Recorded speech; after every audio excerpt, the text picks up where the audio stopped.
it foggy outside. All the planes have been grounded. Ain't the fire inside?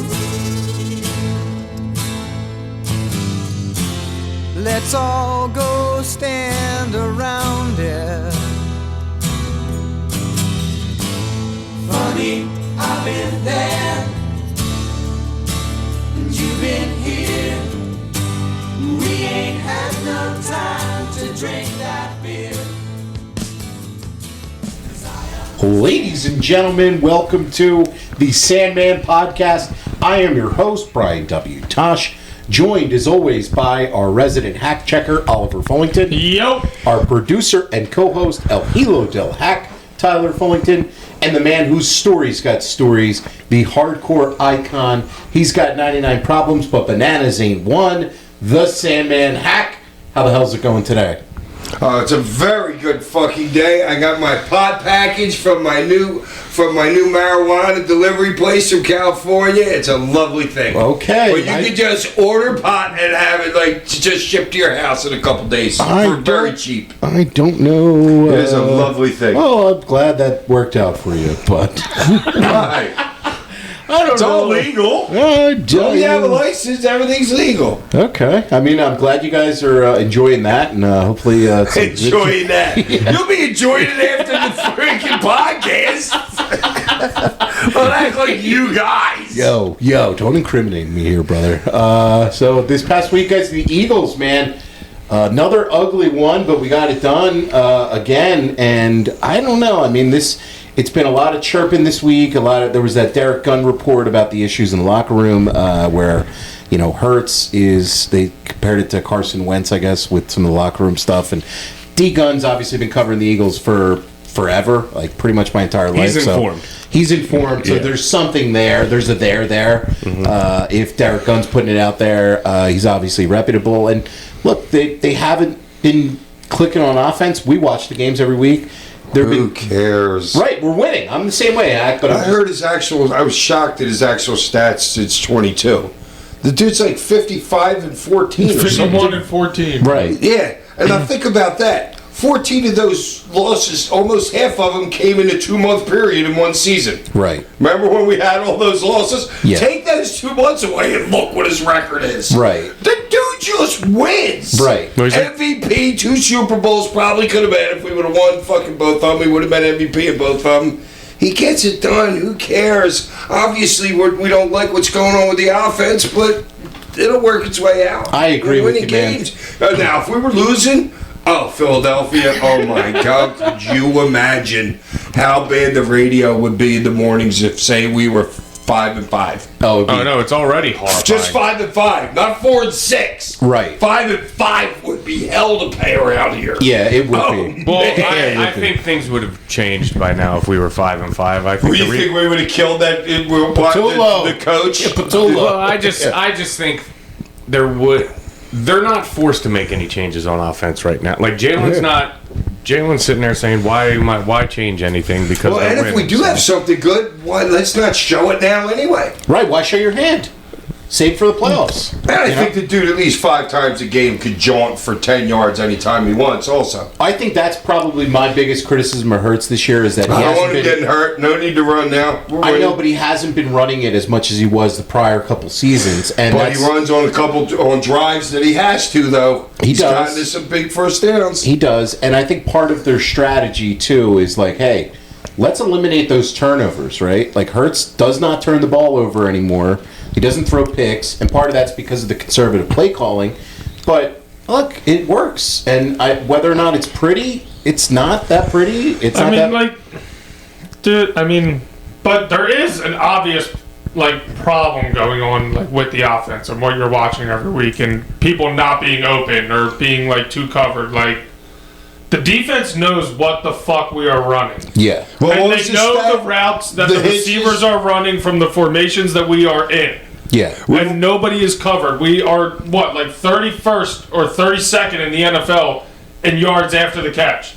people are fucking on us like glue. Right in front of the Jets. But when there is plays there, I can obviously see the frustration with maybe the offense or the receivers of Jalen not letting it loose when it is there because the opportunities are so few. And it'll close quick because we run more hitches than any other team in the league. Which makes sense. You have the fastest guy. No, it's fireable.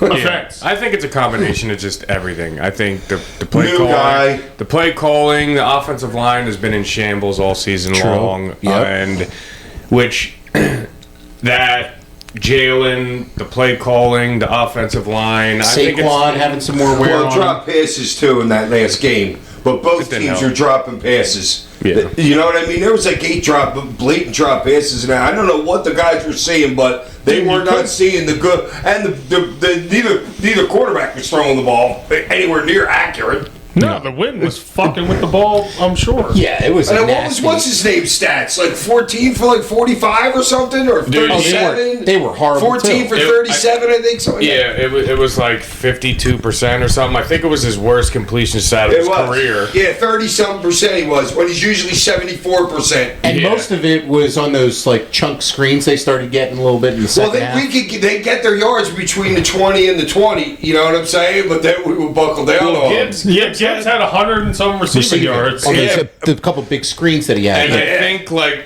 let's say he had, like, 100 and... Let's just say he had 100 receiving yards. He might have had more. He might have, whatever. But I think, like, 80 to 90% of them were yards after catch. Yeah. Like, they weren't, like, chucking the ball down the field. Like, he was getting his ball out of the hand because they couldn't throw with the wind. Yeah, Gibbs is stupid. Our defense, that dude is white. Our defense, I'm 39. This is one of the best Eagles defenses I've ever seen for the team. And Carter is just like... Is it that, or is it mediocrity in the league? Dude, they just took down the Lions were scoring 30-something We were points. saying last week, you gotta put up 30 to win this game. Okay, it's a damn different game if we're playing in their stadium. Yes. Well, let's see this week against Dallas inside, because Dallas can score some points, and they play really well at home in their own dome. So we'll see this week with the defense. Yeah, we'll see this week. And look, Dallas played us pretty tight to start the year too. Opening game, like that wasn't just. And we don't normally play really well down there. Yeah. Typically, I wouldn't be shocked if this was a close game or we lose. And honestly, I wouldn't hate a loss right now. Just to get it over with and get everything right. Well, no, because then it really is like, okay, we have to change something. It forces the issue. If you keep fucking winning, you're just... Unless we lose like 43-40 or something. We're not getting blown out with this defense. It's just not happening. Offense plays great. Right. It's just not happening with this defense. I would agree with you. But we don't normally play well down there, and I don't think Dallas is like that great, but I'm all about situations when it comes to scheduling. We still got plenty of time to figure it out. And what do we got? Chicago after them, and who else? Chicago is on a short week on Black Friday. Chicago, and then that's right. The Chargers. And then the Chargers. You guys, I'll be at both games. I'm going to the Chicago game, and I'm going to the Chargers. Nice. Two bachelor parties. Yeah, there you go. So, Birdman, man, we'll be covering the Birds here all year. And even though, I'll post some videos. We're top team in the NFC right now. It should be from the strip club, not from a freaking football game. No, it's illegal. Can't have that. That's the after party. Wait, Hack, I got to call you out, too, for your picks this past weekend. No, God, how bad was I? 0 for 8. You went 0 for 4 in college. I thought I won a pro. No, you went 0 Yeah, for... but I was 6-2 the week. Were you acting like you were on a bye week again? That's sabbatical. Indiana has it covered. You went 20... No, they did not. So you went 0 for and 0 maybe for. Oregon might have. I know I had a horrible week. Yeah, so tough. Oh, I needed 2 wins in the 4 o'clock window to save me, and I got So it needed to get back over too. Yeah, so that's right. It might be time to fade Hack again, just so if you want to save some Christmas money for the kids out there. No, do it for the kids, Hack. Do it for the kids. Do it for Start fading Hack. This week on the show, we watched November to Remember 1997. This one was from the Golden Dome, right outside in Pittsburgh. Oh, what a building this is. Is it still a building? I don't know if it still is a building, but check. one of, honest to God, everybody always talks about the Hammerstein and the arena. This is like, I think, maybe the best venue you guys worked in ECW. It was a nice. I don't ever remember being there myself. You were there because we went to the baseball game. It was the 4th or 5th game that it was open there when the Pittsburgh had their new stadium. PNC that was Park, the year you were there. Open, we were there. Because we had that pay-per-view. Oh wait, that was that was 97. It was. They were still in Three Rivers then. Yeah, because he was there at Three Rivers with us. Okay. PNC was early 2000s. But I love how that building looks, and I love the acoustics in it. The fans were hyped up all show. It was a good look. They said it was the biggest capacity. And do you remember anything about Shane Douglas doing local promotion for the show? Because one of the reasons... No, I hated him. I didn't pay any attention to whatever he was doing.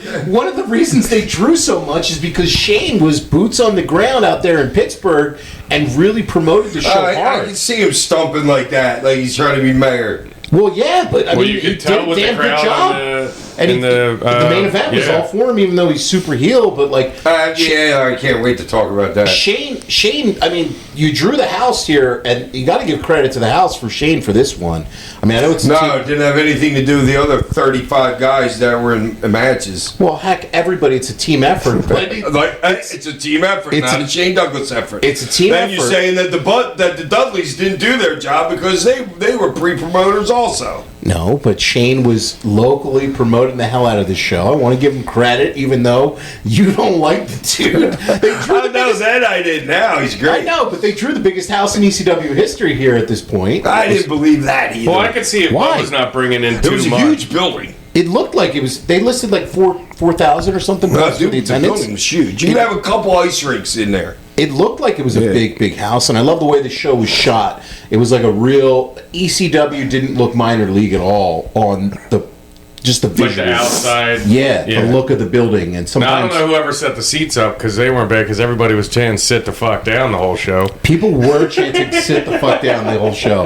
I don't know. I don't know if there was an issue with like the bleacher or whatever they had. You got to understand too. There's not a big board that they can watch too either. Right. Like there is nowadays. There's nothing like that. Yeah. So it's a different. Can you imagine WrestleMania? There's people up in the nosebleeds without having a freaking video trying to watch. No. You literally probably watch the whole damn show on a Tron when you're in those big stadiums. You would have to. Yeah. You have to. So yeah, it's like why even be there? Right. This was like November to Remember, obviously kind of like the marquee event for ECW, and this was your third pay-per-view outing, your last one of 1997. The show. And I noticed we did have another one for 4 months after this. Till March. Yeah, right? that's what they were saying. I was like, damn, I would have thought we had them sooner than that. I don't know how often you guys were running pay-per-views in the beginning, you know? I think pretty How much. much did we do total? Do you know that?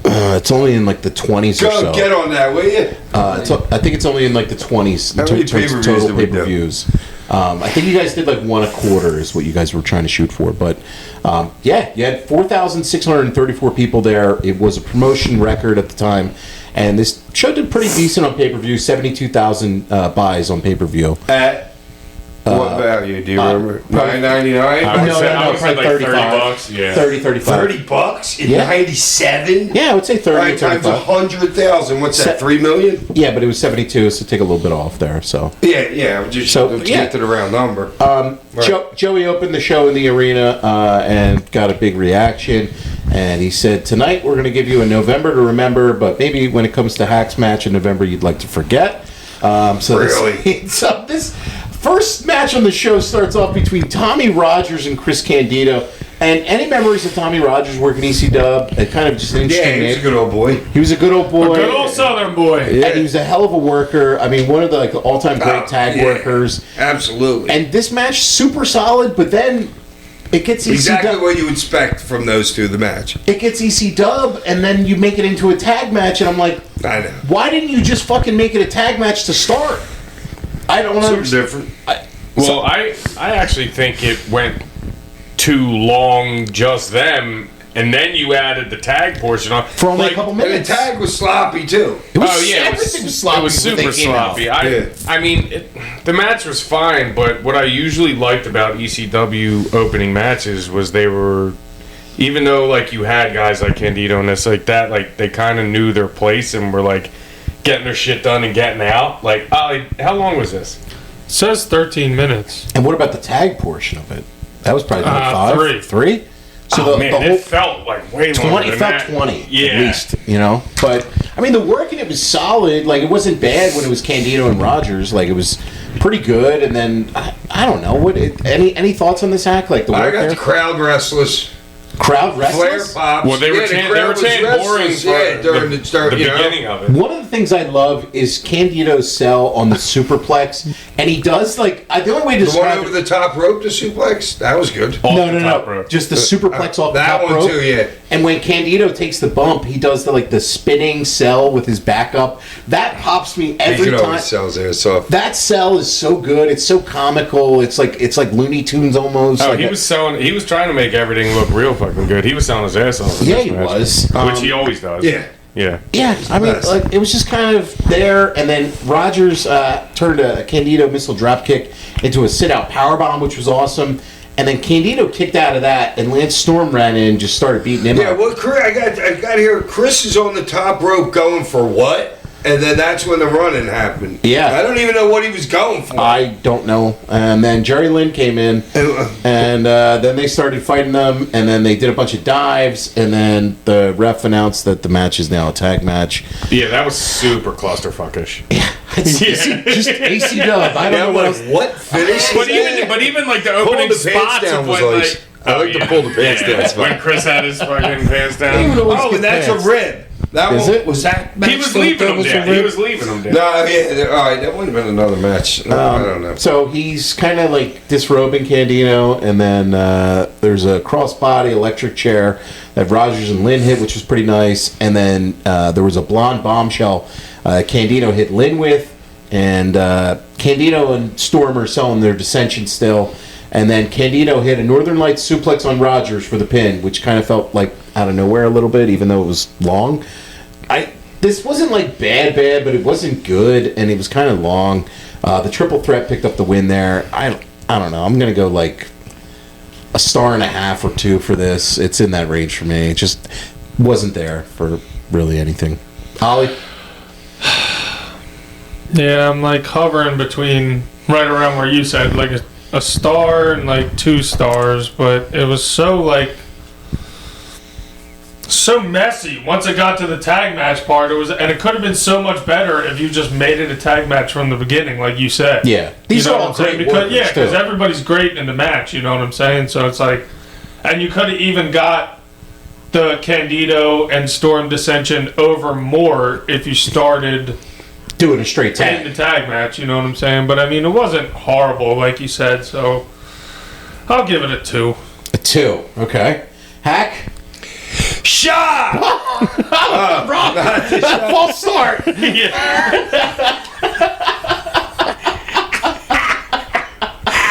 That's funny. I'll give it a 2.5 just for everything before the run and entertained me. You just got entertained by those Yeah, guys just working. those 2 guys just working. Was there some thought process behind ECW doing those like roll through weird starts to the show? Like, why was that kind of like the Who the standard? fuck Well, knows this what one was didn't going work. through Paul's I mean, mind so at you the didn't time. have any popcorn matches or no downtime? I mean, I guess he wanted to keep the people entertained and in their seats, I guess. Okay, You know, I didn't like, know if there was logic behind it because That's like a good. yeah, that's as good as you'll get. Probably. Yeah, I mean, I don't know. I mean, I guess you're not making much on concessions if you're Paul keeping didn't everybody in care. the He seat. probably wasn't getting them. Right, that's what I'm saying. So he was like, fuck that, let's Concessions, keep it roll rolling. through. Yeah, No halftime. yeah, that's what I'm thinking. What do you give it, Ty? Right there with you guys. I'll give it a 2. 2. Okay. Up next on the show, this was this was not bad, but it was Just Incredible and Jason taking on Mikey Whipwreck. So Just Incredible joined you guys a couple months before, and they showed a video package before this with him picking up a win over the great Sasuke, Japanese legend. And Justin's the guy you're pushing here as like the young, hotshot guy. And I guess my issue with this match is less than anything with the work. I thought the work in this was super solid, and I love the finish. But I question the booking, where I'm like, why did Mikey pick up the dub on Justin? To me, it's like if you're pushing Justin should have got the win here. I don't know. How did you guys feel about the finish of this? 'Cause- Yeah, I mean, it should have been a Justin win for a fuck finish. Right. Like that was, I was expecting that for the finish. It's been years since I watched the show. I was like, really? I mean, Mikey- even if Mikey loses clean, he's not hurt. But even if it's a fuck finish, then he's really not hurt. Right. You know what I'm saying? You can't hurt Mikey. And you still Right. put the At heat this on, point, and no, you put the heat on Justin, and keep pushing him to where you want him to go. Right. I just question. I mean, Hack, any thoughts on the booking decision there? The way the match was going, I knew what the ending was going to be. Because it was all Justin? Yeah. I Yeah, guess. it can't be all Justin and then Justin. It just can't. Right, especially You know, if it's not I'm like, squash. damn. Yeah. And then I was like, well, why are they doing it? Why is it going like this? You know what I mean? But yes, as the match, and it wasn't that long. Was it 5 minutes? This was 7. Yeah, okay. And it was basically beat up Mikey and a couple little Mikey shines. Yeah. And roll up. Pretty much. Yeah, so I knew it was going to be that. And but you got to understand too that Mikey coming off of freaking. He's already had the title, right? Yeah. Okay, so Mikey's a fat ECW champion. So it's not It's a little really, bit if you longer think after that. about it. If you think about it, it was a former champion beating a guy on his up and come. Like if you're reading about it in the annals of wrestling, you know what I'm saying? But no, I agree with you totally. No, yes, I see. Yeah. Mikey had credibility because he was he was Triple Crown champion ECW. He was tag champs with Cactus. He had the run with the belt. He had the TV title. Mikey, established guy here, but Justin's the guy that you really want to push at this point. I don't know. I mean, like Jason as a manager, though, I got to give Jason some love. Jason is such a great Weasley heel manager. He's basically like a male valet. They could have used him to cause the finish a little bit more. Yeah. You know what I'm saying? I noticed when even though it's okay for Mikey to slip because that's what Mikey does. He slips over. You know what I mean? Mikey don't win strong. when they were setting up the clothesline spot on the outside when Justin was distracting the ref, that went on too long. I was going to say, Jason took a little bit too long. Yeah, that took too long. But the whole finish, show took too long. the finish, Honestly, the finish of this, the finish of this match. This was not our best work. No, it was really not. wasn't. But the finish of this match, man, where I'm so glad we watched it. he gets on the back of Jason, and then he hits a whipper Put snap. me right back in my place after that match. Wait till we get to you, brother. Therapeutic. Yes, this is exactly what we needed. Put you in check before you start grading other people's work. Mikey hit a top rope whippersnapper for the finish and picked up the dub here. So, I mean... I like that it was a top rope whippersnapper that finished I love him. that move. Great move. It got a huge pop, And Justin too. sells it really well, too. He sold it great. It got a giant pop from the crowd. But this was just there. He needs to do the Scott Hall pop up for that fucking move. Oh, He kinda does a little bit, Yeah, dude, that's the best sell of the stunner. For this, though, I'm going to go just 2 stars for it. Ollie?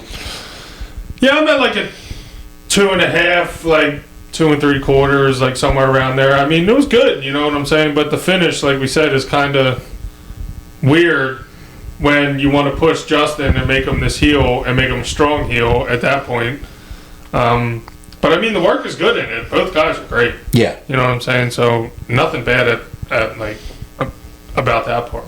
Hack? 3. 3? Yeah. Okay. Any reason behind that 3? Or just, no, just your 3 here. He ran out of shots. That's Yeah, why. he's all shot out.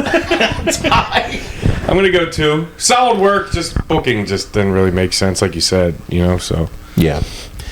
Up next on the show... It's a feel-good moment. And Paulie's into feel-good moments. Yeah, but you had plenty of He that. just is. In this match, in this True. show, I feel like there was enough of that. There was plenty of feel-goods, and I'm sure you were feeling good, too. Well, Hack. my match. Yeah, you were feeling good, though. Up next, there's a backstage promo, Al Snow with Head. Dude, so good. This is Al Snow's now back in WWF at this point. He's kind of like splitting time between you guys both, ECW and WWF. And he's talking to Head, and he's blaming his dislocated shoulder and the news that it's spreading through the locker room on Head. And everybody's out here wrestling with broken feet, setting themselves on fire, broomsticks stuffed up their butt, Tracy Smothers' brain hanging out his head, and I can't wrestle. The Head screwed the Head, is what he's saying, and that's a The other play. guy's reactions, like Meanie in the background. That's What's the guy in the forward right sitting there? Who was front right? I don't know. There was Was that no started doing his face paint, there was Meanie, and then I couldn't tell who was I on know the who bottom. that dude Yeah. was. I don't know. I was Fucking yeah. Al telling Head that he called Eric Bischoff behind his back. Yeah.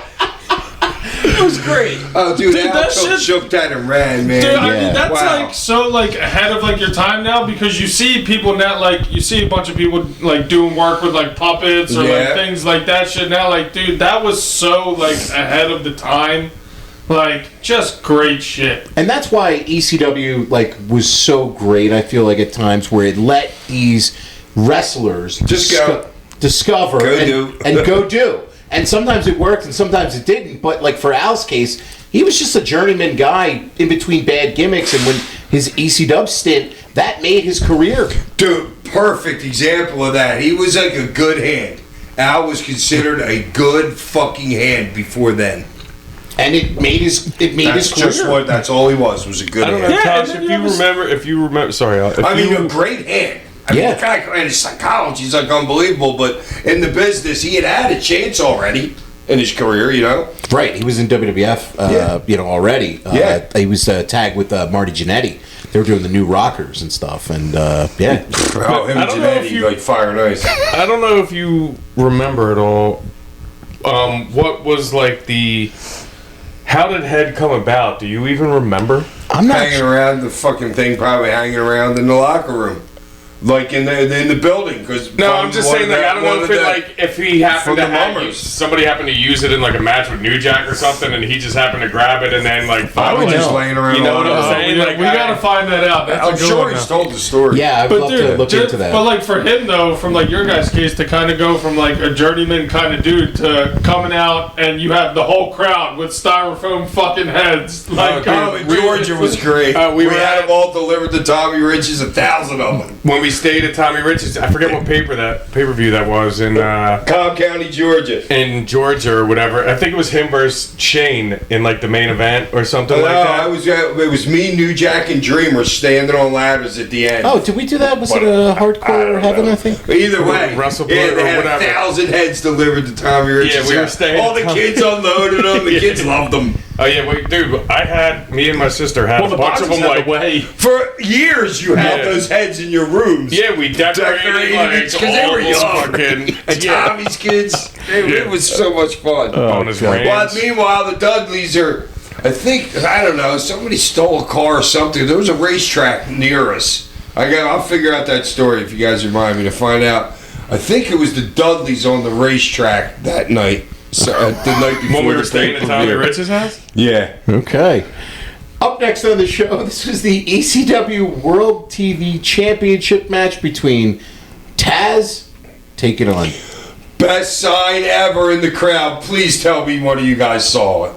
The spike sign? No. What was this? What do you have written down here?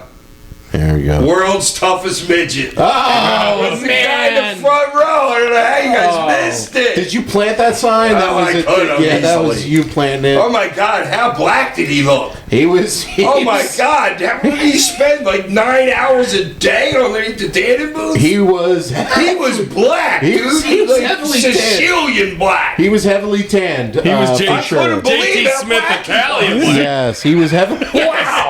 He was heavily tanned here.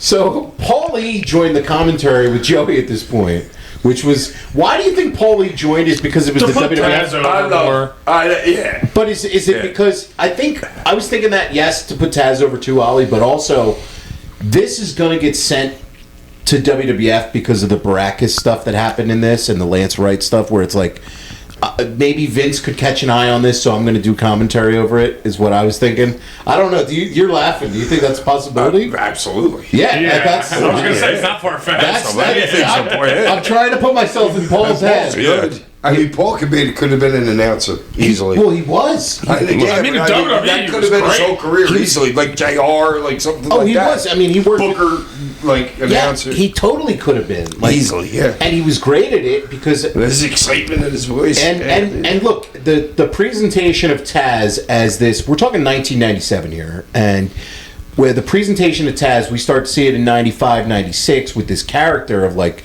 he's basically like a UFC fighter.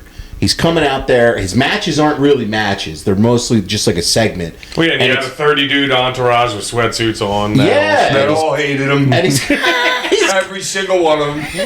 In the beginning, during, they were all they hated him. But he's got this presence to him of like, and the crowd reacts to him as a star. I told you, Bubba had to slap him around one day at the gym. In the gym. Yeah. Well, I mean, look, he's got. Make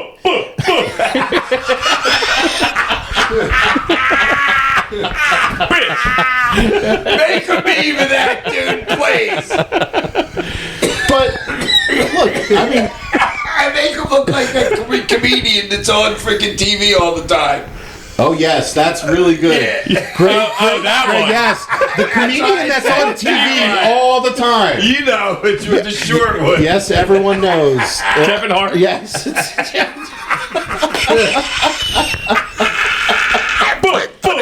Put him in a tie shirt. So this match, Pitbull 2, just Dude, he was so black. I couldn't believe how dark he was. he was Dude, it was a joke. he was very tanned. You know, as a kid growing up, I thought Taz was black. Honestly, I'm not kidding. I was 35 when I found out he wasn't. I was 35. When you realize what did you ask Siri? So Pitbull 2 was just kind of dominating to start the match, and then Taz hit him with a bunch of Taz plexes, and then he locked in the Kata Hajime, and I love It's good. I love Paul saying like, "Oh, is he gonna get him in the Kata Hajime right now?" And it's like it's every Taz match ever. It's like this. What are you It's talking? like, no, he's not going for it now. Oh, yes, he is. Yeah, it's like, have you never seen a Taz match before? This is how they all go. And he chokes him out, and it was a really big reaction for it. The problem was some guys that were so big, his arms were too short. Yeah. Yeah, that Paul choke Marley wouldn't choke out a was fucking one. blow up doll. Yeah, well, that was that. And then after the match, Taz took out Pitbull number 1, 2, and then he got on the mic and he called out Vince McMahon's Yeah, presence. Paul never cared about the Pitbulls. He just never liked them that much. Never liked him. No. And he called out Vince McMahon's present, Lance Wright Baracus, and Taz said, it's obvious Lance Wright brought his boyfriend with him, and it's obvious that Vince McMahon gave Lance Wright a present, and the real thing that's obvious is Lance Wright's boyfriend sticks needles up his ass. And then Baracus kind of stepped up, and nothing really happened there, and then Taz took out a security guard, and then... The security guard. Security guard. For your pirate? That should be a drop. Security guard. Security guard. Hey, pirate. And that was it. I also thought it was kind of ironic, too, at this point where Taz, I would assume, I'm going to make the presumption, he's on the gas, too, and he's calling out other people for being on the gas. And obviously, Baracus was that's bullshit. Baracus was a huge stiff. I mean, just, this guy was a nothing, really, in WWF. And he was one of those guys where Paulie would send a couple talents over to you guys to try to do something with. Al Snow was one of them. Furnace and LaFon were another, WWF sent act. Baracus was one. There was a couple Now, guys. Furnace and LaFon, they were over huge just everywhere except the United States. Right, they could work their ass off. They were all Japan. Anywhere in the world, those dudes back in the day. Right. Europe, too, they were going everywhere. They just didn't have the personality or whatever reason. It didn't work in American wrestling for them, and they were hell of workers, but it just didn't work really for WWF for them. But overall, for a segment, this is just a Taz segment. Can't really give it a star rating. Any thoughts on Furnace that? would have got over more by himself. I have zero Just like Papa thoughts. Pump did, kind of was like that same exact thing with your tag team partner was. If he would have split, he would have got over. Yeah, I'm shocked they didn't get a call from PETA for choking out a pit bull. Oh God, Didn't they? that's the worst joke. Gar. You saved it by burying me. Great job there. That's a thing now. Yeah, guard. All right, we're gonna have to keep that going. Scurvy. Next up on the show, this is the ECW World Tag Team Championship 4-way dance between the Dudleys, the Hardcore Chair Swinging Freaks, Axel Rotten and Balls, I don't think I took a note. the Gangstonators, and the fully blooded Italians, Tracy Smothers and Guido. There's one team in here that doesn't necessarily fit. That's the FBI. The tag champs. The tag champs. The brawl started with Rotten and Mahoney. They took out the Dudleys and the FBI, and then the Dudleys, who had Big Dick out there. Then the Gangstonators came out. And the Gangstonators. All right, Joey. I mean, that's I'm just... surprised they weren't selling them shirts that night. That was just an attempt by Paul Lee to keep things rolling with both the Eliminators and New Jack. Because, Perry's gone, and... well, at least Cronus could work a little. Cronus could work a little. Yeah. He could do some spots. Right, at least he could work a little, not like Mustafa. Yeah, Perry was the worker in that tag. Yeah, high off pencil shavings. This match, though, was just a giant brawl. There's no way to keep track of anything that went on here. All right, hold on, I got something. Bubba looked back in the beginning when the gangsters... Right before the gangsters hit him and they came in from behind, Bubba looked back twice. He totally gave it away. Well, he was like, "Are they there? Are they there?" Because it took a minute. Yeah, but your job is on the other side to be letting him know. Yeah, they just came in behind you. You're just like, yeah, they're in behind you now. Yeah. But yeah, that's your job. What else? The suplex of balls off the top rope, freaking bounced like a bullet off the mat. It was like an RVD freaking pile driver. What else? Tracy just feeding Jack. Tracy just feeding everybody. Yeah. That's Tracy. Oh, there was Tracy's a moment great. he had like 6 up and down bumps right in a row where he was feeding like anybody. crazy. Where are you? Boom, boom, Come boom, hit all me. in like 30 Hit seconds. me. He'll be yelling, hit me. Tommy Rich looked like he got confused of when he was supposed to come in for his spot because he half came in. He was on the apron like, should I do? Is this my time? know it. He just had this look of bewilderment on his face in there. Yeah, finally hopped in, and then he got goshed on the guitar. The guitar. The sell of him with the guitar, too. He sold that so good. Like, you were talking about maximizing your little TV time right there. Tommy Rich, really, with the guitar shot there was awesome. Oh, he was gushing. And you don't even realize it, but at the very end, I realized how gushing you on really the guitar, was. too. I was like, damn. Yeah, it was a serious I know, gig. normally no one ever gets color on the guitar. No, well, Tommy Rich definitely did. All right, wait, I got a couple other go. Wait, Cronus covering Big Dick after the 450. Yo, and kudos to, I guess it was Molyneux or whatever, who was like, he's not legal in this whole shit show. Thank you for knowing that Big Dick Dick's wasn't not in the legal. match. Oh, and then I got Joey's freaking Joey's maybe the greatest line he ever said when Bubba dove over the top rope. He goes, "Did you see that fat bastard dive?" You talking Bubba's plot? Yeah, that was the best line Joey ever had. I think that fat bastard. He called him. And back then, bastard, like people think that's like a bad word, but it's not. But this is 97. 97. Yes. Well, he's a Dudley, so he's calling him a bit like he's. Okay. Yeah. All right. I didn't think of that one. This is so convoluted too because Balls nailed Guido with the Nutcracker Suite, and the ref got taken out there. And then Judge Jeff Jones comes into the ring as the second ref, but he turned on Balls. And then Jones count a really quick count to give the FBI the win for this. Is it a 3D on Devon? Speaking of the 3D was... Yeah, Bubba's confused and gives a 3D to Devon. That's how they got eliminated. Oh, and I was gonna say, I think it was Bubba that had Guido up and threw him into the corner and snapped his neck on that. I don't know if you remember that spot, but I was like, oh! Yeah, he missiled him. That was in the beginning, wasn't it? Yeah, kinda. And he whipped his neck on like the second turnbuckle, and I was like, oh God, he's lucky he didn't break his neck. This was a complete clusterfuck. Though. Yeah. Just a giant clusterfuck mess. I'm gonna give it 1 star. Ollie, One's around. what? Yeah. Dude, I'm gonna give it a 2. A 2? Yeah, I'll give it a 2. Oh man, I hated the finish. Are you kidding me? I mean, if you're an ECW fan, at least you're entertained. There is entertaining stuff going on for 15 minutes or so, I guess. But yeah, Hack, what are you giving this? Dude, between fucking Bubba's dive and the world's toughest midget sign. That is a 5 all day. Well, the world's toughest It midget was in the sign was previous for match and for Taz. the previous match. Yeah. We do carry over here. So you're carrying the midget sign one. carries over. You're carrying 2 stars Held from it the up in this previous. match too. So you gotta add a star for each You guys match. didn't see that, did you? This is the worst match you've ever given 5 stars to. I can't believe you're going 5 No, it stars. was just for his dive. I'm telling you. That's it. So Bubba's dive gets 5. You know, you should have seen him beforehand. Well, he's in the Dude, there ring. was there was He's also just a yelling sign- to dude, Joe, get over on the other side. I'm doing a dive. He wanted like if you're Bubba, you want You like need- 10 people to fucking land on. You need all the people in this match to catch him. Dude, not there was kill another somebody. sign that said "Throw Spike here" with a target on it. Great Yeah. sign. I saw that sign. Oh, Yeah. I missed that one. Of course, you noticed Yeah, the the dude was in tag. like the third row, like "Throw Spike here." It's believable that he couldn't even talk. Literally. What do you give this, Ty? 1. Yeah. Up next, we got it.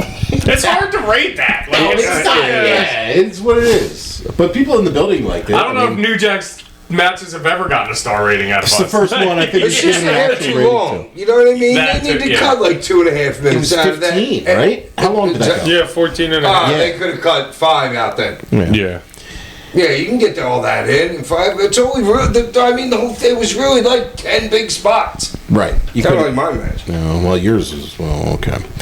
Next up, we got a promo from Tommy Dreamer walking in the building, and he's talking about his flag match with RVD, and Dreamer's talking about how he's injured, and but he's going to compete anyway.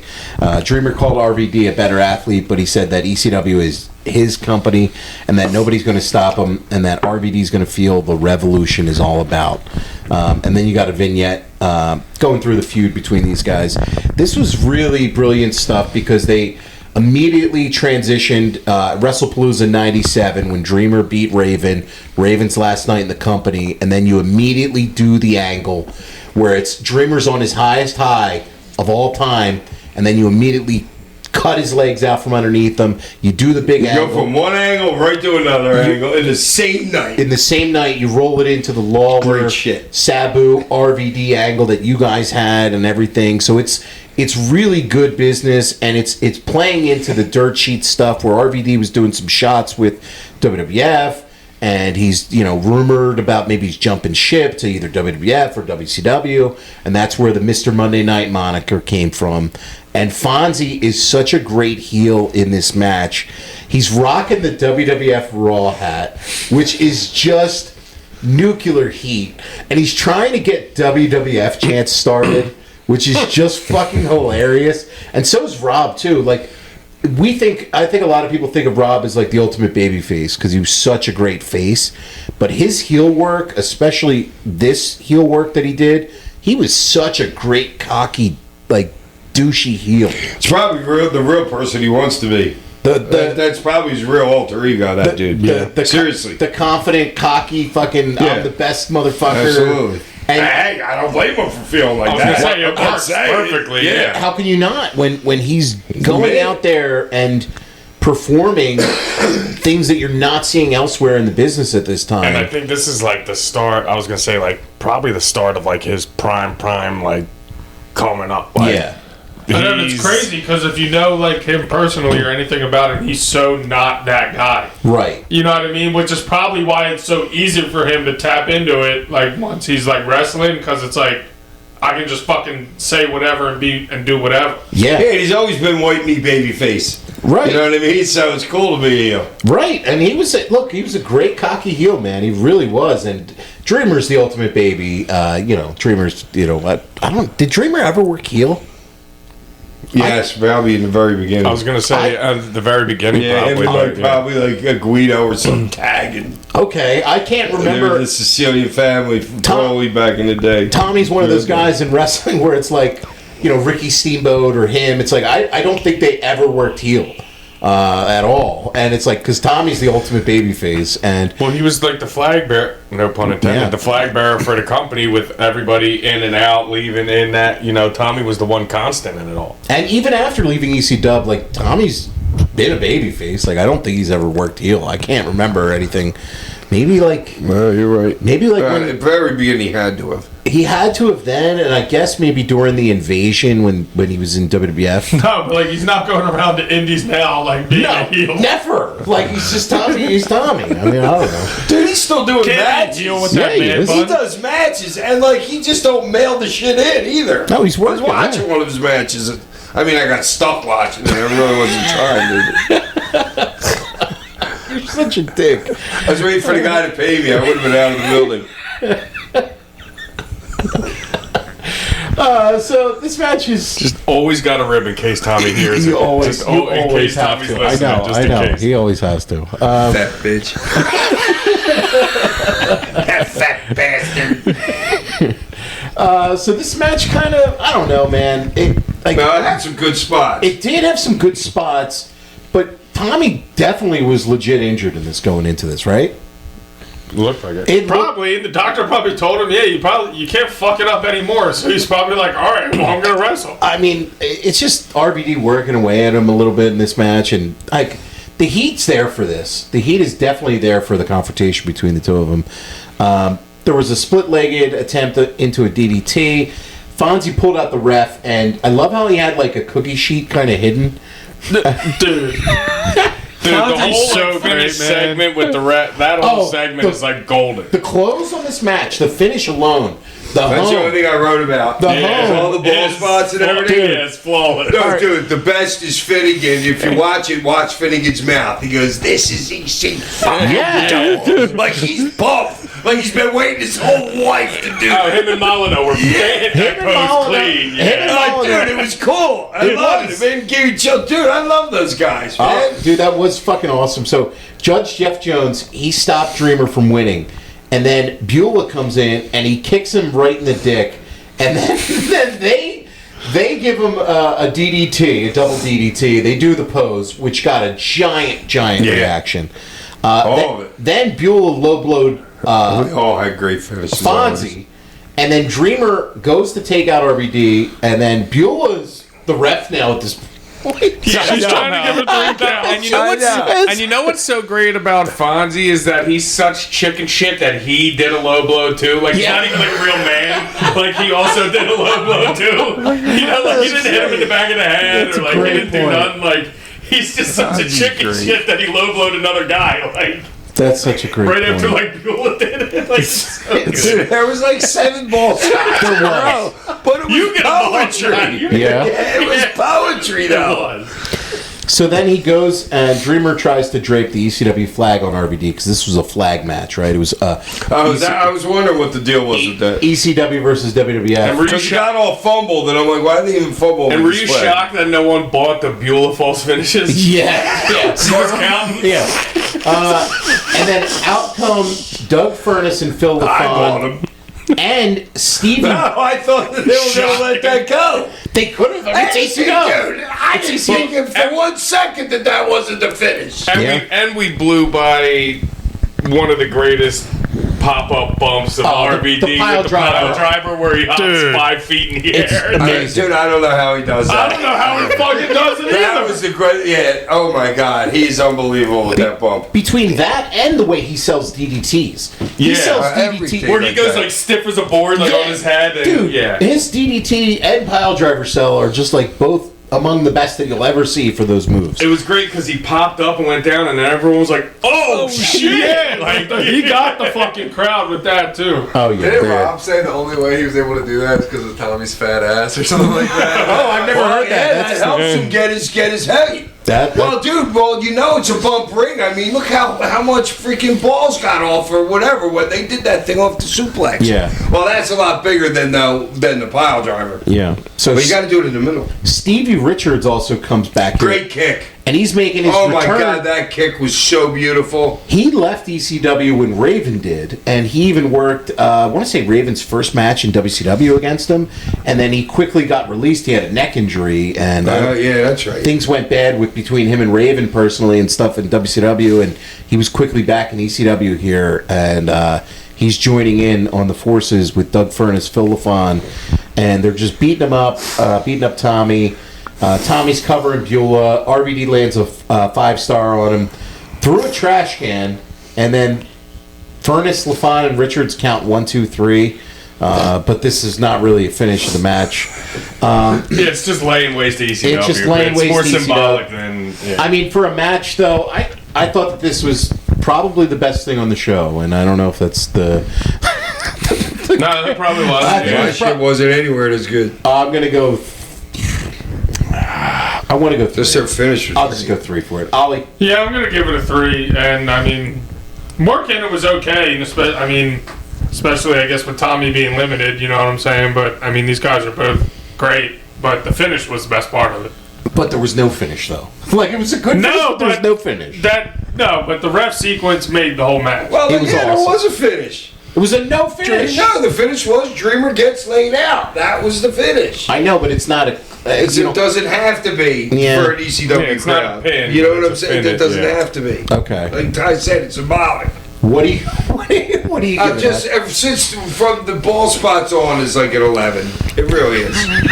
It was so good. The ball shot, all that, just everybody boom, boom, boom. It was great. This has been the most liberal use of your like an 11 ever to say that that's like an 11. No, but I just said that part. Just- I don't okay, care about, okay, you're prefacing. No, it's just that. I don't Just- do nothing else. Okay. Just that for the ball shot. just that. Great. Okay. It really was. No, I love it. It's a great home sequence. It really is. Todd. Yeah, I'm gonna go 4 just because the whole sequence that we've been talking about. Yep. So after the Oh, match, you went up to a 4? Yeah. Oh, that's my 11 equal to his 4. No. 4's high for it. your 11 He gave is, the last match a 1. it definitely was a 1. Up See, next, but I used the Richter scale in my so Fonzie announces RVD's the winner, and they have a WWF flag over him, and the heels are just beating on Dreamer more. They put him on a table. Sabu then shows up, and he jumps to the top rope, and then, this is where Beulah got in between the two of them, and she got taken out by Sabu, and that got a big reaction.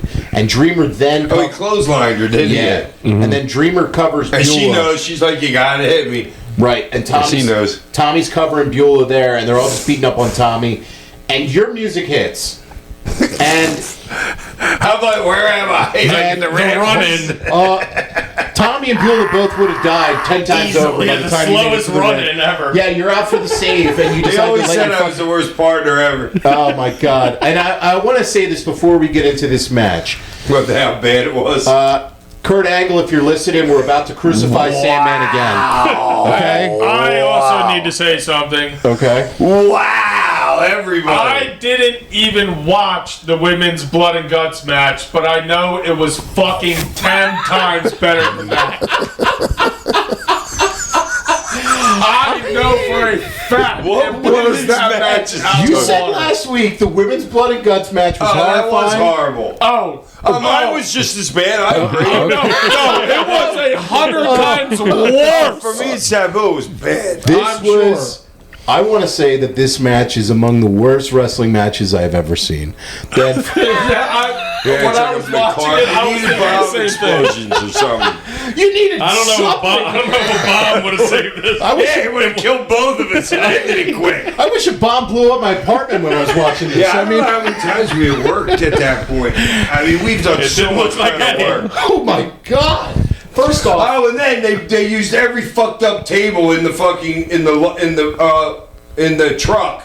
Because I didn't put all the tables out. One mistake. of mine. even the one that was spray painted ECW. I think they all were. I don't remember it. Any But I don't know. They all looked like shambles. As soon as you put somebody on, They were looked like because they were all fucked up from like. I guess we were in a couple places earlier in like that weekend. They were horrible tables, but Yeah. the very first thing I an want to even worse spot. before we dissect this. Oh, we ain't got. I'm not dissecting. Oh, we have to. we are. We're making We you are. relive We this are. one. Yeah, we are, buddy. Wow, We- you guys are killing me. Get him up on the cross. Ollie's. Hey, have some respect for Sabu, please. Have some respect for Sabu. He wasn't the problem in this No, match. he wasn't. Oh wow, this is way worse. Whatever. Okay. Doc Ellis, famous Pittsburgh Pirates pitcher, took acid and pitched a no-hitter. I was not taking acid on You this took one. acid and did this match. That wasn't this match, I don't think. I have seen interviews where There's Sabu no way this and could have been this bad if you weren't on acid. Hack, if I were you, I would say, hell yeah, I was on that. take that as your I excuse. thought that was another time in Pittsburgh. I'm giving you a lane here to take I that. don't. No. I can't take it. No, that was bad. I know it was bad. No, but you were It was like hard for me to watch it. No, but you were like lost. You were like on. out there. You were You didn't lost. look like you were there. No, Yeah, dude. you no. were It lost. might have been high as fuck. No, because obviously, like you go, like you have matches drunk, like you had plenty of matches drunk all the time, and they never looked like that. Never. This is definitely when you were high as shit on acid because you were not there. You were I not know there. Sabu's trying to put together these spots, and you're just fucking them up. Like, What? Yeah, the only move you had was the elbow. What was up with that? Oh my God! You did it 50 times in the match too. Every 5 minutes. It I was hurt. Oh my God! Yeah, I was hurt. That's what there was. Oh, okay, I remember now. I was hurt. You tripped and landed on some It was acid. bad, dude. Is that what it happened? was so bad. This it wasn't was- even a shot. Oh my God! I know, and the crowd's like trying to get behind you, like fuck them up, Sam, and they're just like, man, The this funny thing blur. is there was the attempt. They were actually semi-decent, thought-out spots. were. Yes, they were. None of them, Like, not no- one, even came close to hitting. No, when he moved and I went through the table off the top. That's fine. there- That yeah, was there was a great cut. time. That was Yeah. actually great timing. But I love the open of the match. I love how the match opens. You're on the ladder. Sabu just dives at you, and I'm like, Oh, that was good it too. was a great open. Yeah, I think he knocked me out there. That's what. Oh, okay. Yeah, that's what it was. I just okay. remembered. Yeah. No, Was yeah, that there- I mean, Dude, dude, the you, sun was in my eyes. Golden Dome? There was too much gold. Well, that's why they called it the Golden Dome, because it looked like the sky up in the So I sun. think that was the acid talking to I mean, you. you guys, you guys took some bumps and We were out there for like an hour, it seemed like. and How ladder long? and How long ladder- was It looked this? like it felt like 50. Oh my God. It was bad, I admit. No, I'm glad you guys saw the same thing I did. Of course, I don't think anybody's ever seen anything else watching this match. Anybody who didn't have a blindfold on. Dude, that was literally one of the worst wrestling matches I've ever seen. Me too. Me too. Let me see if I even wrote any notes. It was so bad, I don't even know. And I have no shame in saying that. I don't either. We'll put you over when you do great, but I mean, this is No, just. this was fucking brutal. And like I said, like there was some well thought out spots. Like just they were not even close to hitting. Dude, if everything hit, the match would have been like fucking 4 stars. Well, I got a great opening and then fuck up on a whip right there. And then Yeah, he tried to Irish whip you into the ropes, and you just kind of went digged into the fucking thing. Then I got we did nothing. Ladders off the top rope by Sabu. All right, a lot of messy spots, Sabu. And Well, the leg drop spot through the table, you're trying to just lay Sabu on the table, and he's turning himself around. He's like, "No, you fucking idiot! This is the leg drop spot." And you're like, and then you completely miss him. You completely miss him. Don't even touch him. Don't even touch him at all. And Joey's got Well, Sabu kind of scooched himself back. It looked like a little bit. no, He was but trying dude, to the cheat back. highlight package afterwards that they showed was really way better than Well, the that's what match. I'm saying. You guys actually They should have just showed the highlight. You went through like 5 or 6. pay-per-view. It's a live pay-per-view. You can't just show the It was highlights. bad, dude. It Yeah. was cringe. Yeah. It would hurt my heart to watch. WWE Vault Say, should Dude, burn it's the this reason I match. gotta go to the doctor next week because of that match. What about the Gave me fire? a fucking aneurysm. It was so bad. What about the fireball? What? What's Oh, the no sell on the fireball? I was like, wait, just when you think this match couldn't get any worse. That's right. It was his fault. No, Hack was actually I smart remember. enough to realize the fireball missed, so he didn't sell. He was like, Oh yeah. no, but then I'm going over to do something and he's trying to get it together again. You have Fonzie. You have Fonzie. Yeah, That's when what your Fonzie's hands doing are the wet thing. and shit.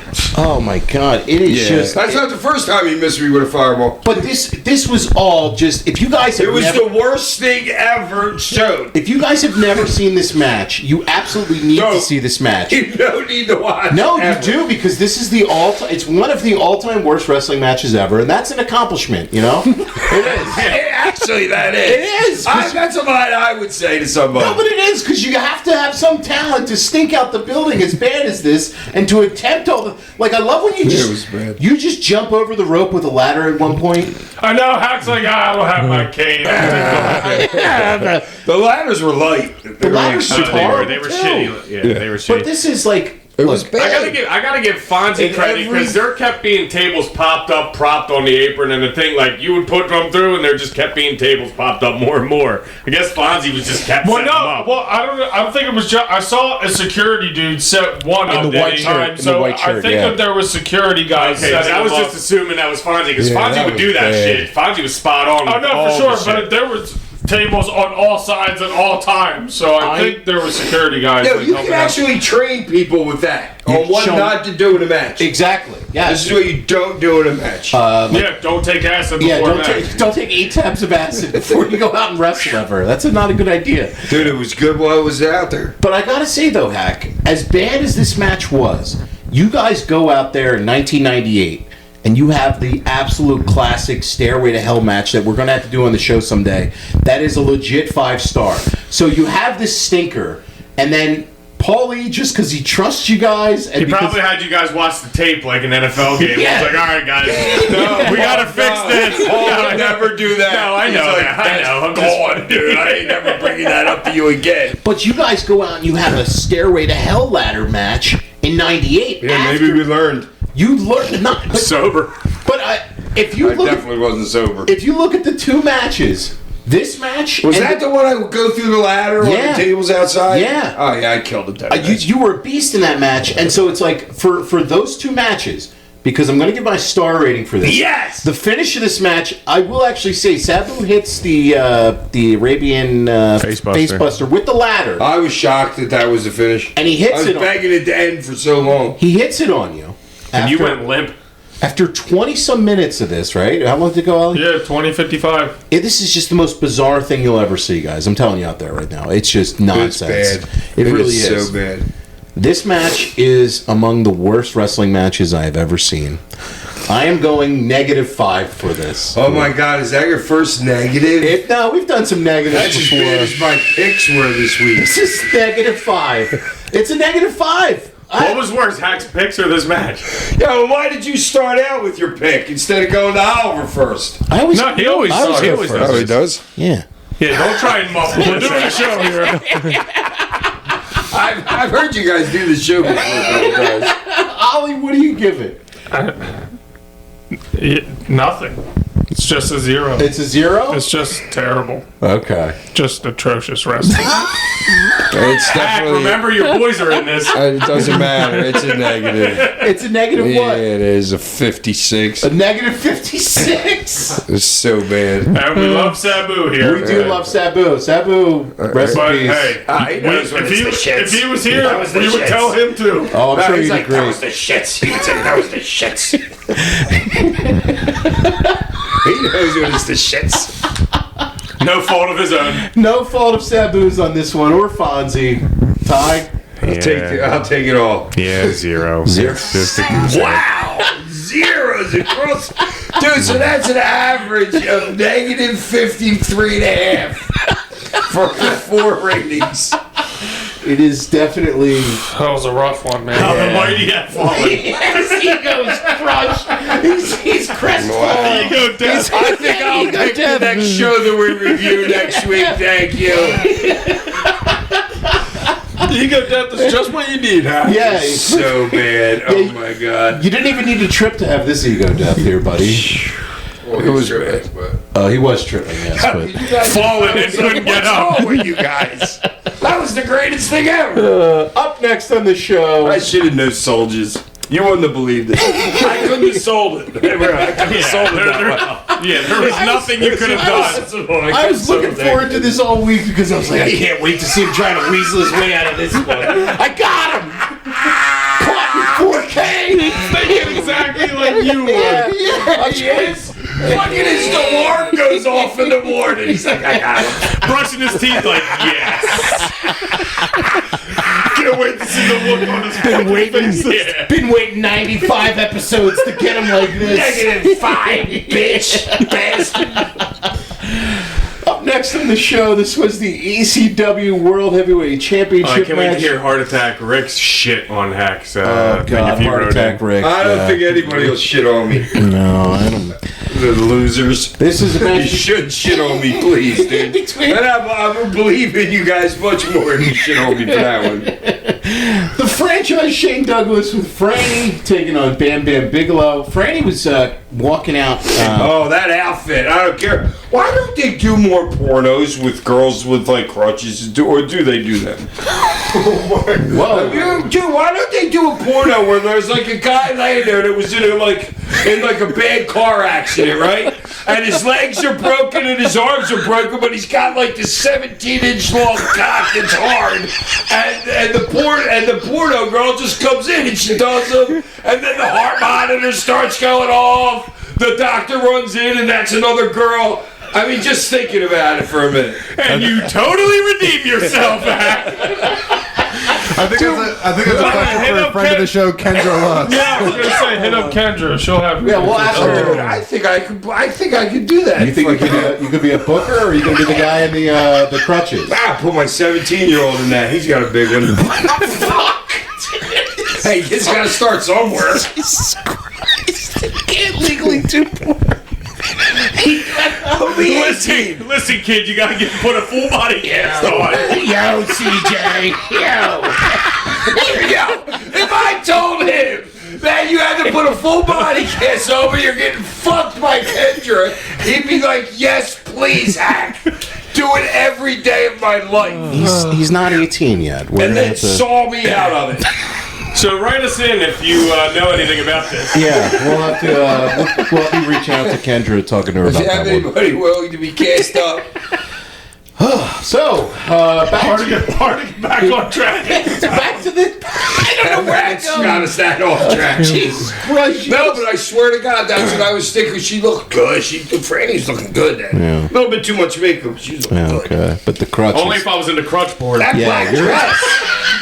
You're into crutch porn. Why don't they do crutch porn? I don't get it. No, but that got me. Then I laid there and thought about it for a minute. And then the match was over. I'd come. Haks Google searches later. Crutch porn. Is that why there was an ace bandage rolling out of your Crutch porn is hilarious. Oh, God. When you press the menu, crutch porn is fucking funny. It's just a bunch of crutches rubbing together. It's for an X. Throw up the X. Jesus Christ. We've officially derailed. We have officially Anyway. derailed. So this match, Shane Douglas is out with Crutches McGee, Franny, and taking on Bam Bam Bigelow. Bam Bam Bigelow came out first, which Joey made a big point that he was coming out first, even though he was the champ. And Douglas leaves Candido and Lance Storm in the back. And just the dichotomy of this is a little awkward because you have Douglas, who obviously, home promotion, hometown guy, the fans are into him, but he's just Shane Douglas. Like, he's a huge heel. And the dichotomy of the match, where Glad you started with this. because it's backwards. He can't be a white meat babyface. That's not him. He took Shane Douglas out of the match. He wasn't Shane Douglas. But Shane Douglas can be a white big face. Early in his yeah, career, but he he was. always all his offense, everything. Right, Dude. the franchise can't be a white meat baby face. And then his shit slip over finish too with it. Well, I'll give him shit next time I see him for that. I mean, I Like, think why was he such a white meat babyface that night? because he's working home and the fans are Yeah, behind I him. know, but I wasn't watching the Shane Douglas wrestle that match. To me, I wasn't the franchise. I know, but these are also Wrestling smart that match. fans too. They would even if he worked the match heel, the fans probably still would have been Yes. behind him Right. anyway. Then it's like the Eddie Guerrero. If he's wrapping a chain around his hand, it would have got a baby pop. Especially against a bigger Good point. That's a opponent, great point. a bigger, strong opponent like Bam Bam. If he's doing it to somebody smaller, Yeah, like, you it can doesn't make sense. Yeah, like you can be chicken shit heel while also being baby because you're going against Bam Bam Bigelow. And it's your hometown. Yeah, right. the deck's stacked against you, and Right. you're still doing the franchise stuff. So like, just the dichotomy of this match was wrong. Well, yeah, like normally he would do that to stuff. He would do that stuff to guys where he doesn't have to do that sort of stuff, like cheat, do whatever to guys who he doesn't have to do it to. But now it's like, I actually have to do this against a bigger, stronger Bam Bam Bigelow. It's the only chance I got against him. Right, so it actually works in that, And both of these guys are really good workers, right? Well, at least Bammer is, and Douglas. I know Douglas has. Maybe the best big guy ever. Like He's among them. He's up there with Vader. He's up there. For with not like a muscle guy, you know what I'm saying? Right. Bam's No, great. Bammer could work all day. He could bump his ass off. He could have great matches. And this just wasn't the right mix of whatever. And how long did this go? 25. As long as your match was, this felt like it was twice as long. And it I don't know. It didn't And feel there like was nothing. 55 minutes to me. there was nothing in the match. Yeah, they did nothing. They did nothing. Nothing. And the crowd was dead, but into Shane is the best way I could describe it. Like when Shane would have his little flurries and he would start to show a little bit of fire. Like when he starts doing some punches at Bam Bam, the crowd comes up a little bit. I know, but that's such a missed opportunity there because he would have got the bigger reactions if he was doing the heel shit. yeah, I think he would have. And his flurries were too short and quick. Like you start them off short and quick, but then you got to have a bigger one, to get it to like a bigger reaction and then cut it all. Right. Like they were just like a couple punches here and there, a couple this, and then a quick cutoff. It's like you never gave the crowd an opportunity to get up for you. It was like the what's the name match that I said, but I didn't reference it to this match. Was it the Mikey match where it was just like a little flash here, a little flash there? You know what I mean? That's all that was. Yeah, and I don't know. I mean, like he had a couple things in it were cool, like the powerbomb spot I liked. I think one of them was hurt. You think? Yeah. Well, Shane was battling a lot of injuries. Always.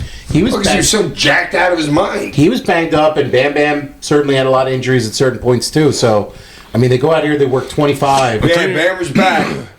I always had a man, but like whenever I was Dude, working, what was super impressive though? Him pressing Shane outside the ring like that. Yeah. Fuck yeah. Like that's not Spike Dudley. That's Shane Douglas. Yeah, He's and he didn't just 245. lay him over the rope. Like he gave him a good. Wait, how about the reverse suplex he gave him, where he just that was nice too. nobody like just gently laid him down to the outside. Yeah, It wasn't like over a the move. rope. Yeah, over the rope one. And then like he just sat there and then he just just kicked him. He was like, yeah. What the fuck was that? Let me take care of you. Yeah, no, I mean, he totally was looking out for him on it, but it was just, I don't know. Yeah. The piece of the table after the powerbomb through it, I did actually really like the finish, where he comes up with the belly to belly, he hits the one, can't make the cover, and then there's the crutch spot, and then Douglas, that was kind of cool where he took the crutch spot. I will say the sell off that was really nice, where he took the crutch to like the jaw. And that was a good bump. That was a good bump. Oh, that he the took. one that stabbed me into the mat. That was a really nice bump that he Fifth took off Finley that. would do that to the Kane with me. In Really? one match I was with. Yeah. Dude, that's like Nobody had ever done that to me, and we didn't even talk about it with Fit. You didn't go over nothing. We just went out there and just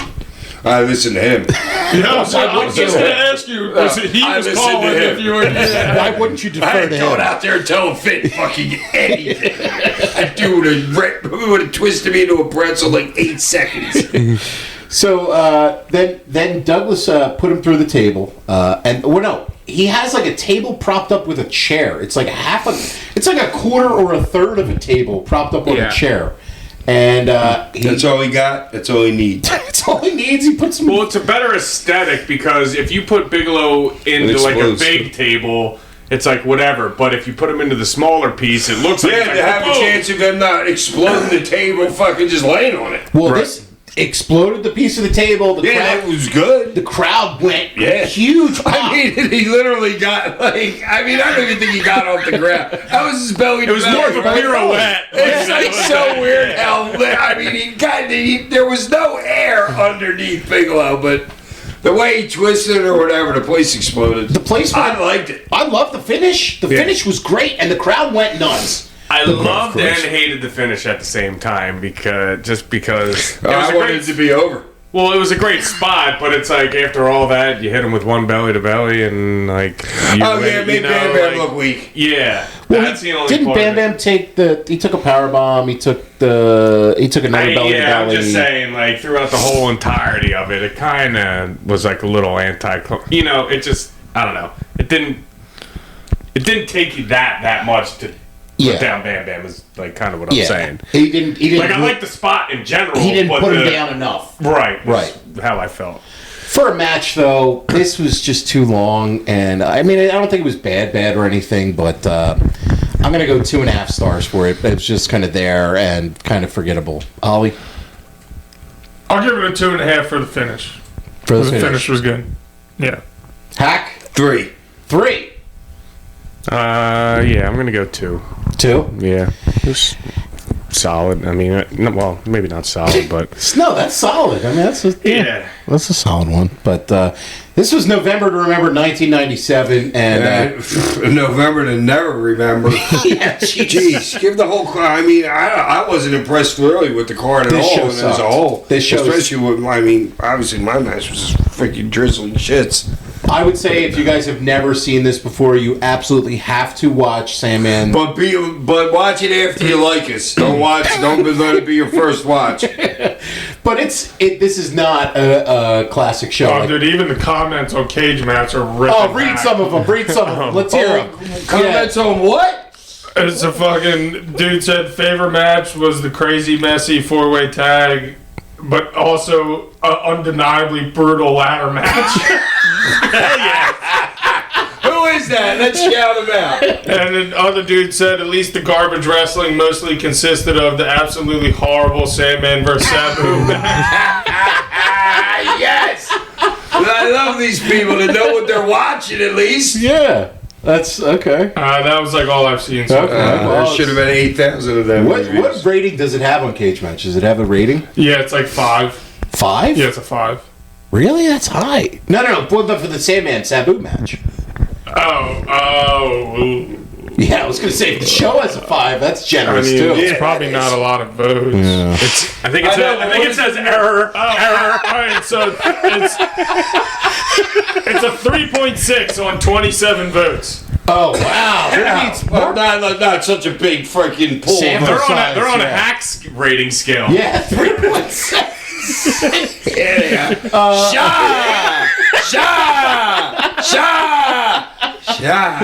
Oh God. That was November to Remember 1997. Yeah. So next week on the show, AEW Full Gear 2025, live from Newark, New Jersey. So we'll see. What's the main event? Main event is Joe and Hangman. Oh, that's right. in the in a stadium? cage. No, they're doing the wherever I guess the. That's what, Prudential Serving Center? Newark. Prudential's. Yeah. Yeah, They always work that building. yeah, that's like their go-to. So we'll see what that is like next week. Listener questions, as always, send in to sandmanpod@gmail.com. Please leave a name and a town. That's all that Hack ever asks for. Ryan from Massillon, Ohio writes in, "Hey Sandman and the Sandy Cheeks crew, Hack, Tosh, Ty, Ollie.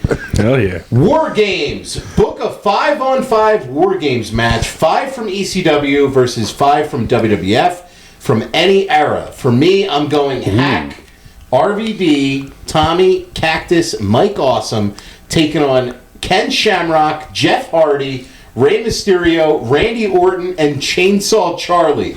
I think this would be a fun, weird matchup nice. that would tear the house down. Thanks, guys. Love the show. Shah! He included a Shah. A 5-on-5 War Games match between ECW and WWF, guys. So I like Charlie being in there. I like the dichotomy of people he's got there. okay, I'm Couple gonna. luchadors in there. Yeah, Shamrock. Okay. Shamrock's wild as fuck, random as hell being in that match. Yeah, I know, but dude, you gotta. Dude, from going to a shoot fighter to being a pro wrestler, he did a pretty goddamn good job. Yeah, he did. I was like shocked how quick he picked it up. A lot of people don't know this. Actually, he started out as a pro wrestler before he got into shoot fighting. Right. So early in his career, he actually was a Did pro he ever wrestler. have a match or anything? Yeah, Yeah, he worked matches. But that was in the early 90s, and then he got into shoot fighting, and then he did further training with WWF. After he got signed, he did a lot of, like, dungeon. He was trained in the dungeon, so he was one of those guys. And I thought Shamrock was one of those guys that they didn't push enough of in the Attitude Era, because he could have been a top guy, for sure. He was. They probably thought he was like an outsider. Well, he's probably a maniac, oh, too. get it? He's The probably- outsider. Weren't they the outsiders at some point? Could it have been then? Ken Shamrock, not Kevin Nash. No, and the Scott other Hall. guys that were there. I know he wasn't one. Okay, I thought you were You're killing me. So for your war games, So, by the way, he was a big Sandman fan. Shamrock. I went up to him to put him over. He put me over. That's fucking. That was at the Raw you guys did in WWF, right? Yeah, it was in New York. Yeah. That's crazy. For EC Dub team, let me come up with an EC Dub team. I'm gonna go. You got yours? Yeah, I'm gonna go 911. The Pitbulls 1 and 2. We're getting our asses kicked. Hold on. There's 3 and 4. Paulie's the booker. Could have just said the Pitbulls. So let me give Jason as well, and let me go round it out with the Shaw Hack Myers. Is this a squash war game? Yeah, and they're going to be going up against in WWF. Here. Let's go up against Too Cool. So Scotty Too Hottie, Rikishi, and Grandmaster Sexay. Let's go Mabel. That's another meme. Mabel. King Mabel. And then let's go. He killed this whole thing for me with that list. Oh, sorry. Just killed it. I mean, who do you have then? It was You have- horrifying. I got the Dudleys on my team at least. I was going Which to for say. WWF for ECW? Which? Who cares? They're losing to us. You're putting them in WWF, Team WWF. No, they're Team ECW. Oh, they're Team Dudleys. ECW. Okay. Yeah. So you have I that know, I'm using the Hardys too. for Team WWF? Still my Oh, yes! For Team WWF? Yeah! Okay, so that's a win. No! They're ECW! They never worked ECW. They weren't. Yes, they No, were. they did not. Yes, they did. They came in for a show. I'm Here we telling go, you. Hack with his technicalities. They did not work ECW. Okay. All right, I'll do mine. Okay, We'll Ty. go the Dudleys. This is for ECW. We'll Okay. go the Dudleys. We'll put Hack in there. He's familiar with the cage match. Okay. And we'll go Sabu and Van Dam.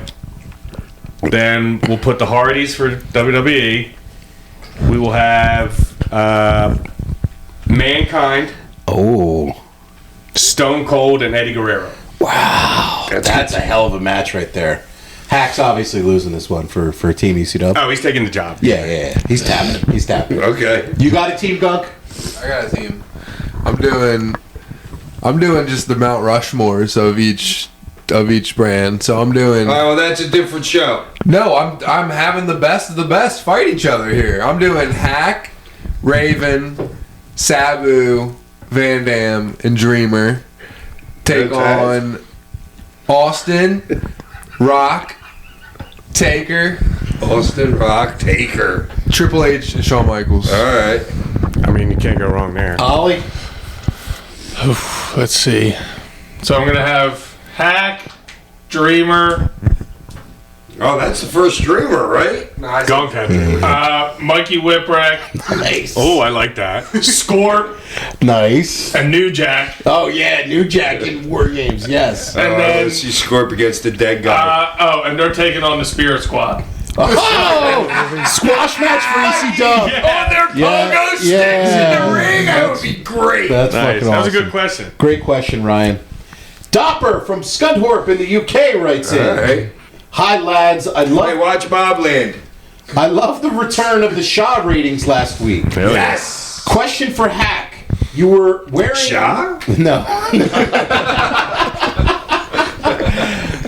Question for Hack. You were wrestling in Zubaz pants and sneakers for years up until mid-'97 when you switched up to jeans and boots. Did you conscientiously decide to change up your look, or was it just changing with the times? Cheers. Yeah, I was trying to be Raven.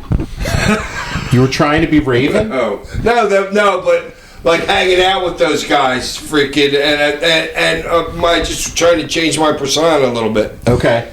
But like... You know, to be like, I don't know, to my thing was like somebody that'd be hanging out in Seattle. I was gonna It's say, like the do mid-90s. you think was like the jeans maybe like a tougher look? I don't know about se, tough. I don't know about tough. I got you. I just know that's what the cool people were wearing. Okay. I wanted to be cool. The FUBU jeans. Oh, that's right. The FUBU jeans. I guess Raven was always a big believer in constantly updating your look and changing your look, whether it was your ring jacket, the T-shirt you wore, your boots, whatever, is to constantly be updating and changing it. So what you're saying is that kind of rubbed off on you a little bit in a way? Well, it's probably a battle. Who could come up with a cooler T-shirt? And I moved away from Downingtown. I didn't have that farmer's market that I used to get those sweats at. Okay, so you were. So that's what it really was. It's not anything with Raven. The red, white, and blue ones I got it at the farmer's market. Yeah, but so that's now you're rocking jeans and boots, and that's kind of your look there. So, Elias from now he's back to the sweatpants. Now he's back full circle, back to the sweats. Elias from Huntington, Indiana writes in for the Sandman. What was it like working in a match you technically helped create? Because if you didn't invent ladder matches, there would be no TLC or Money in the Bank matches today. I feel the same way, dude. You're barking up the right tree here. It was really cool to see your high-flying abilities. I would think you would be able to do the 619. I tried once. I hurt myself in front of a lot of people. I think that's the joke. I bet you could do more flips than Ricochet. Easily. Yeah, easily. For everyone, have you all heard of the story of Cocaine Bear or seen the movie? If you were to make a drugged-up animal movie, what drug and animal would you use? Well, wouldn't be Hack, that's for sure. Yeah, we saw enough of a. I think we saw enough of a drugged-up animal. I have seen the movie Cocaine Bear, and I do know what it is. Yeah, that I've movie seen was it too. fucking.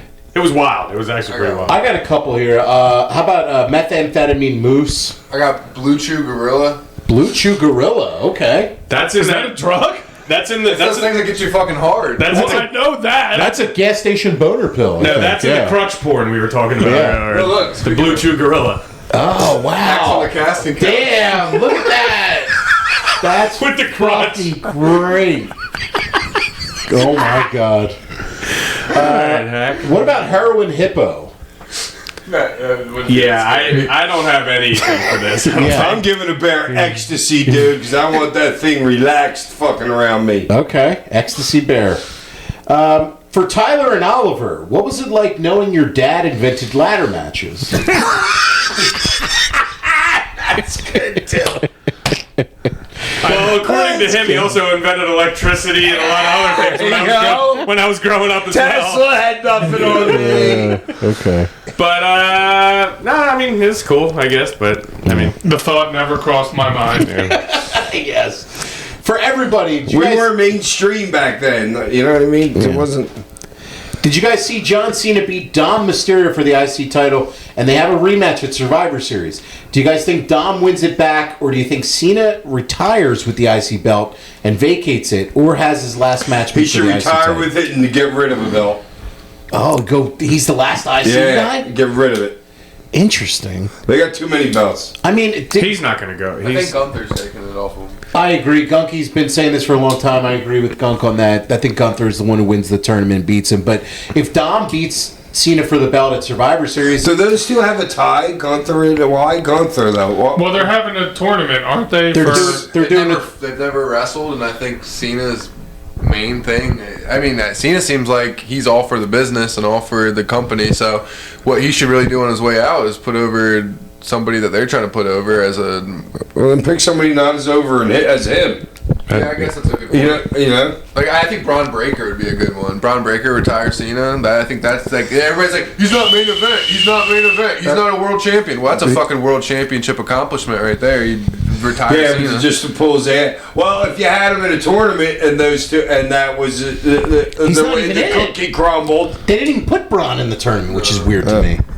Like, I know, but I can see that. I can kind of see that. Right, I think you're anointing somebody there. I mean, you're straight anointing someone, just like Jay got anointed, but then what happened to his career after his supposed anointment? But I think to your point, Like a year ago. if you really want to stamp somebody new and make somebody, that yes, you probably should have like Obafemi or whatever, or somebody That's like... a good one. You know what I mean? Like somebody young that hasn't yet had the big win, really put him on the map. I mean, Ollie, you think anything about Dom and Cena? And have him lose in like the semifinals. I mean, I think Cena's going to go over because he has to keep it until probably his last He day. doesn't have to. He doesn't have to, but You could make I two don't know. Dom guys. could win it back. I mean, I don't know. I don't know. Like WWE's booking, so like, I don't know what the fuck they're gonna do.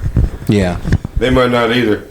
Well, I'm sure it's all John shot. Well, I'm not mad. I'm not mad at Cena losing the title at Survivor Series because honestly, his last match you don't need a title for that. But it's not gonna. That's a big zero. enough draw. That's what it I'm means saying. 0. So I can see Dom winning it back. The only thing that means anything is that it's his last match. Well, and, That's the only I thing. think just to make him a Grand Slam champion, he never held the Intercontinental. Just give him it for a couple. That they literally. I think that's just all it was. I think, and then Dom's. It's his hometown, San Diego. How many guys have had that Grand Slam? A bunch. A ton? Yeah, a ton. Okay, so it's not really Well, that it was big. probably more It just. sounds more bigger than it is. Well, I mean, he's a kid It does. growing up in the 90s, 80s, and he's watching Shawn Michaels do like Intercontinental Championship matches. It was probably one of his checklists. He just got so big that it was like, all right, I don't need the Intercontinental Championship. At this Because that point. was the stepping stone. Yeah, so I think Then. he was just like, I kind of want to get this out of, you know what I mean? So yeah, that makes sense. yeah. Yeah, we'll see what happens here. If Survivor Series is in San Diego, Dom's winning the match. You think so? Yeah. It is in San Diego. Yeah. Ooh. Dom's winning the All match. right, that's a good call. I don't think he is, but I wouldn't be. Or Ray fucks Dom over. Ooh. No, Conan For Cena comes to out, win. of the fucking, comes out of the crowd. K-Dog. Drummy from Bryan Street Tavern right Drum there. it. What's that tab at? Yo, what's up, boys? Happy Wet Puss Wednesday. Yeah, all right. There you go. With Thanksgiving coming up, I'd like to get everyone's favorite part of the turkey and side dish. Sandy, I'm thinking you're a big cranberry sauce guy.